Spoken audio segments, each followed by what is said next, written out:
Welcome to the Political Bridge. I'm Ada, your host. Today we're tackling a fascinating and complex question. Can a city mayor order the arrest of a foreign leader visiting the United States? This isn't just a theoretical debate. Recent discussions by a New York City mayor about arresting a foreign prime minister have brought this issue to the forefront. It raises big questions about local power, national authority, and international agreements. We'll explore the legal rules and the real-world effects of such an action. What does international law say? How does U.S. law handle these situations? And what could this mean for our country's standing in the world? We'll dive into the details. We'll look at the legal precedents and the diplomatic consequences. Let's get started. The idea that a city mayor can arrest a foreign leader is simply not how our system works. It's a clear overreach of local power. International law gives heads of state immunity. This protects them from being arrested by foreign countries. This immunity is absolute for sitting heads of state. It ensures they can do their jobs without fear. The U.S. Constitution's supremacy clause is also very clear. Federal law always overrides state or city authority. Foreign policy is a federal matter. It is handled by the President and the State Department. A mayor cannot make foreign policy. The American Service Members Protection Act even stops local governments from helping the International Criminal Court. So a mayor acting on an ICC warrant would break federal law. This would cause serious problems for our nation's foreign relations. It would also set a dangerous precedent. It undermines the rule of law. It makes our country seem unreliable on the world stage.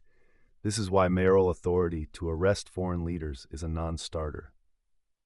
While diplomatic immunity is important, we must also consider justice. International Criminal Court warrants are not trivial.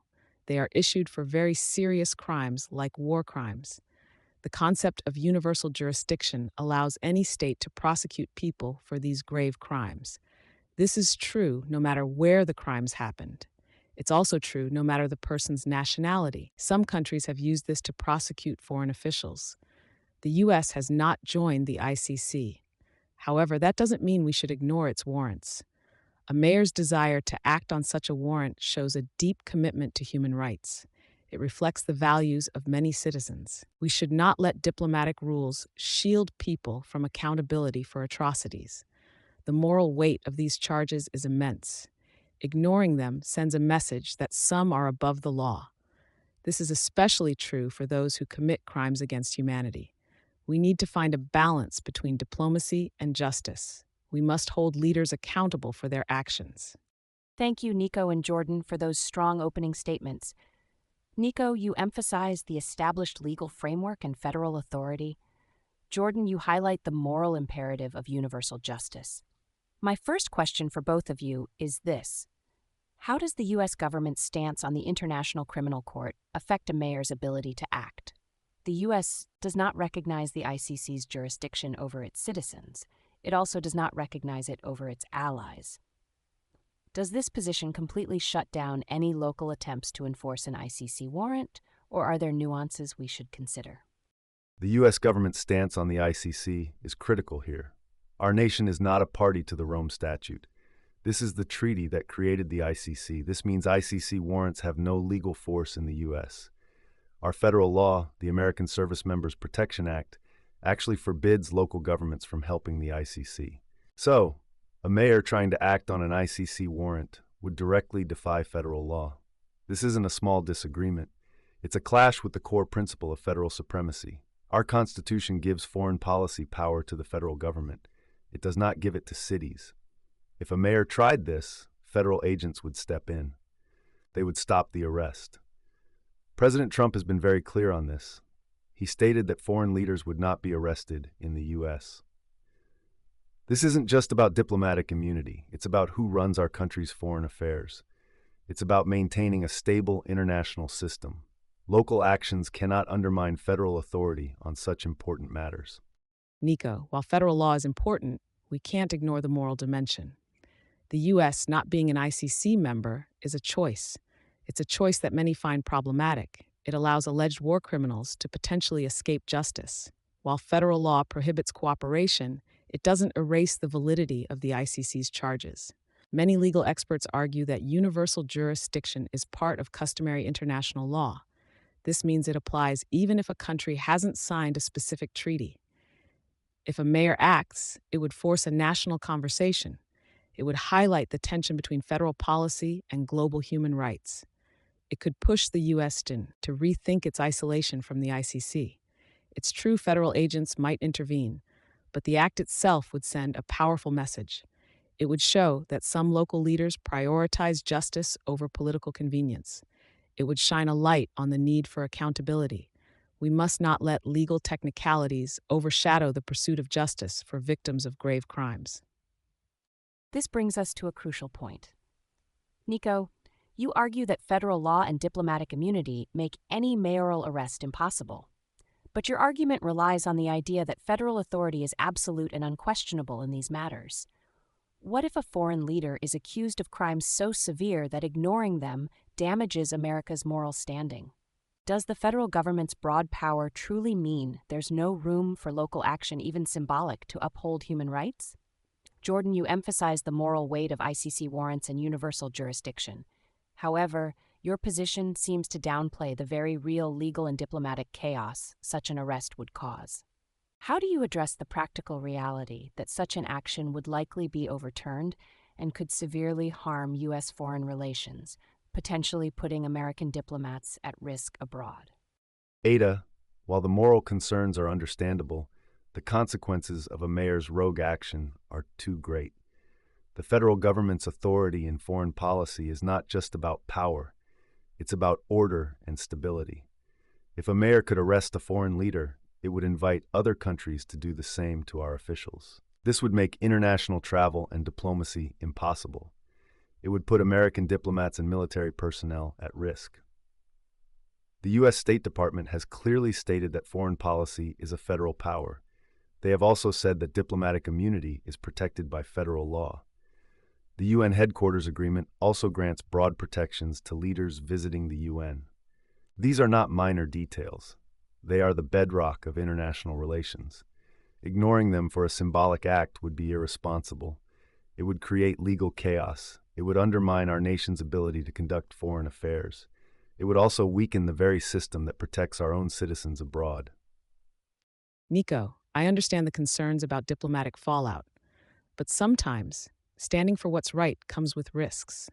The idea that we must always prioritize diplomatic convenience over justice is flawed. If a foreign leader has an ICC warrant for war crimes, that's not a minor issue. It's a stain on humanity. While a mayor's arrest might be overturned, it would force the federal government to confront the issue. It would highlight the need for greater accountability. It would also show that local communities care deeply about international justice. The U.S. has a history of using its power to protect human rights. We should not shy away from that role now. The risk to diplomats is real, but so is the moral cost of inaction. We can't let fear of diplomatic pushback stop us from seeking justice. We must find ways to hold powerful individuals accountable. This is true even when federal policy makes it difficult. It's about sending a clear message that grave crimes will not be ignored. This stress test reveals the core tension in this debate. Nico, you highlight the practical and legal dangers of upsetting the established order. Jordan, you underscore the moral imperative to pursue justice, even if it disrupts that order. The question really boils down to this: when does the pursuit of international justice outweigh the stability of international relations and the supremacy of federal law? It's a complex balance, with strong arguments on both sides. Let's move to our closing arguments. The stability of our international system depends on respecting established laws and norms. The mayoral authority to arrest foreign leaders simply does not exist under U.S. or international law. Heads of state enjoy immunity. This is a principle that has existed for centuries. It ensures that leaders can engage in diplomacy. Without it, global cooperation would break down. The U.S. federal government has exclusive power over foreign policy. This is not just a preference, it's a constitutional mandate. Allowing local officials to interfere would create chaos.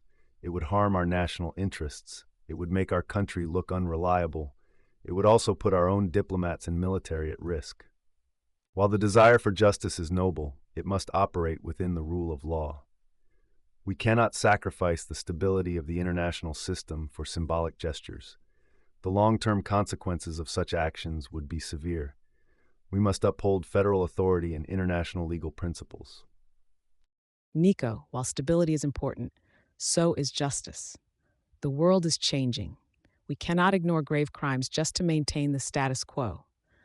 The International Criminal Court was created to address these very issues. While the U.S. isn't a member, many nations are. The warrants issued by the ICC are for serious human rights abuses. A mayor's attempt to enforce such a warrant, even if legally challenged, serves a vital purpose. It brings attention to the need for accountability. It shows that local communities demand justice. It also puts pressure on the federal government to reconsider its stance on the ICC. Diplomatic immunity should not be a shield for war criminals. We must find ways to ensure that no one is above the law. This is true even if it means challenging existing norms. The pursuit of justice for victims of atrocities is a moral imperative. It should not be easily dismissed in the name of diplomatic convenience. We must always strive for a more just world. And that concludes our discussion on mayoral authority to arrest foreign leaders. We've heard compelling arguments about the balance between legal precedent, federal authority, diplomatic implications, and the pursuit of international justice. It's clear this issue touches on fundamental questions about how our nation operates on both local and global scales. Thank you, Nico and Jordan, for shedding light on these complex considerations. You can find more information and resources at tpbridgepod.com. Join us next time for another engaging discussion. Until then, stay informed, stay engaged, and keep bridging those political divides.